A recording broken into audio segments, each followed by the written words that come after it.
ఉంటాయి, కొన్ని రకరకాలు ఉంటాయి టైప్స్. ఇక్కడ అన్ని రోడ్ సైడ్ వెరీ సోలార్ దీని స్పానర్స్ అంటాం మనం. ఈ స్పానర్స్ ఎక్కడెక్కడ యూజ్ చేస్తాం మనం, ఎలక్ట్రికల్ కానీ మెకానికల్ వాళ్ళు కానీ అందరూ యూజ్ చేస్తాం. ఓకేనా? ఇది చూడండి, ఇది చూడండి స్క్రూ డ్రైవర్స్. ఓకేనా? ఇవన్నీ టోటల్ ఎలక్ట్రికల్ మనం యూజ్ చేసే టూల్స్ అన్నమాట. ఓకేనా? ఇది ఆర్ట్స్ ఆఫ్ రేట్ అంటే మనం ఏదైనా వర్క్ చేసేటప్పుడు ఎలక్ట్రికల్ కానీ ఏదైనా మెకానికల్ వర్క్ చేసేటప్పుడు కట్ చేయడానికి కానీ. ఓకేనా?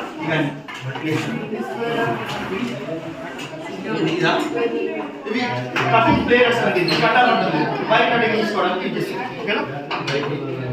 ఇది చూడండి, ఇవి పర్సనల్ ప్రొటెక్టివ్ ఎక్విప్మెంట్స్ ఏవైతే మనం అన్నామో ఎలిమెంట్స్. దీన్ని ఏ షూస్ అంటాం చూడండి, మనం యూజ్ చేసే షూస్ వేరే, ఇక్కడ ఉన్న షూస్ వేరే ఉంటాయి. ఈ షూస్ ని మనం ఏమంటాం, ఇండస్ట్రియల్ షూస్ అంటాం. ఓకేనా? ఇవన్నీ మనం ఇండస్ట్రీలో వర్క్ చేసేటప్పుడు ఇలాంటి షూస్ ఇస్తారు, ఎలిమెంట్స్ ఇస్తారు. అక్కడ గ్లౌజ్ చూడండి, గ్లౌజ్ ఇస్తారు. ఓకేనా? రిఫ్లెక్టెడ్ జాకెట్స్ అని ఉంటాయి. రూమ్ లో ఉన్నాయి. జాకెట్ అంటాం. ఓకేనా? యూజ్ చేస్తే ఐడెంటిఫై కోసం యూజ్ చేస్తాం అండి. ఓకేనా?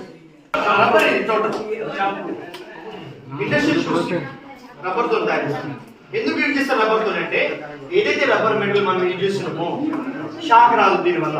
ఎగ్జాంపుల్ మనం సోలార్ పవర్ ప్లాంట్ ఇప్పుడు విజిట్ అయిపోతుంది, చిన్న చిన్న స్పాట్స్ వస్తాయి వరి పైన. అక్కడ ఏదైతే కేబుల్స్ ఉన్నాయో కేబుల్ ని టచ్ చేస్తే కేబుల్ పైన మన లెగ్ పడితే షాక్ రాదు. షాక్ ఎందుకు రాదు? ఈ రబ్బర్ ఏదైతే యూజ్ చేస్తున్నామో దీన్ని ఇన్సులేటర్ అంటాం. ఇన్సులేటర్ లో ఎలక్ట్రాన్స్ ఫ్లో కావు. ఓకేనా? ఇన్సులేటర్ ఎలక్ట్రాన్స్ ఫ్లో కావు, కండక్టర్ లో ఎలక్ట్రాన్స్ ఫ్లో అవుతాయి. కాబట్టి దీన్ని ఇన్సులేటర్ మెటీరియల్ అంటాం. ఓకేనా?